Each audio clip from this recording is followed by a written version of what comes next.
নিষিদ্ধ ছাত্রলীগ সাধারণ শিক্ষার্থীদের বিরুদ্ধে অবস্থান নিয়ে বাংলাদেশ থেকে বিতাড়িত হয়েছে।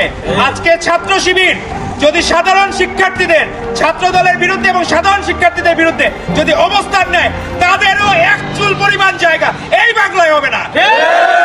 ছাত্রদল ও সাধারণ শিক্ষার্থীদের বিরুদ্ধে কথা বললে ছাত্রলীগের মতো ছাত্র শিবিরকেও এই দেশ থেকে তাড়িয়ে দেওয়ার হুমকি দিয়েছেন ছাত্রদল নেতারা। নাহিদ ইসলাম সে দেখলাম গতদিন সংসদে যেয়ে বলল যে আওয়ামী লীগকে পুনর্বাসন যে কেউ, আওয়ামী লীগের যে কেউ যদি ফৌজদারি মামলা আসামি না হয় সে এনসিপির সদস্য হতে পারবে। তো তারা কি ছাত্রলীগের রাজনীতি করার লিজ নিয়েছে? তারা কি দায়িত্ব নিয়েছে এই বাংলাদেশে নিষিদ্ধ লীগ অবাধে চলাফেরা করবে? বাংলাদেশের মানুষ এই রাজনীতি আর দেখতে চায় না।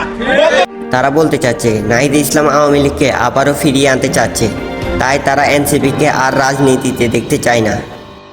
আমাদের ভাইদের যারা 24-এর গণ অভ্যুত্থানে অসীম আকরামের সাথে কাঁধে কাঁধ মিলিয়ে যারা সংগ্রাম করেছে, আজকে তাদের রক কেটে দিয়েছে এই ছাত্র শিবির। ছাত্র শিবির ছাত্রদল কর্মীর রক কেটে দিয়েছে এমন কথা মিডিয়ায় প্রকাশ করেছেন তারা, অথচ ছাত্রদল নেতাদের রাস্তায় কিরিচ নিয়ে হাঁটতে দেখা গিয়েছে। সংসদে এই ঘোষণা দেওয়ার পরে আজকেই এখানে তাণ্ডব চালিয়েছে এবং সেখানে দেখা গেছে অতীতে যারা আওয়ামী লীগ করেছে, নিষিদ্ধ লীগ করেছে, তারা এখন জামাতের ছত্রছায়ায় এই ধরনের কাজকর্ম করতেছে। মিডিয়াতে তারা প্রচার করেছেন চট্টগ্রামের ছাত্রদল ও ছাত্র শিবিরের সংঘর্ষের মূল দোষ হচ্ছে ছাত্রলীগের।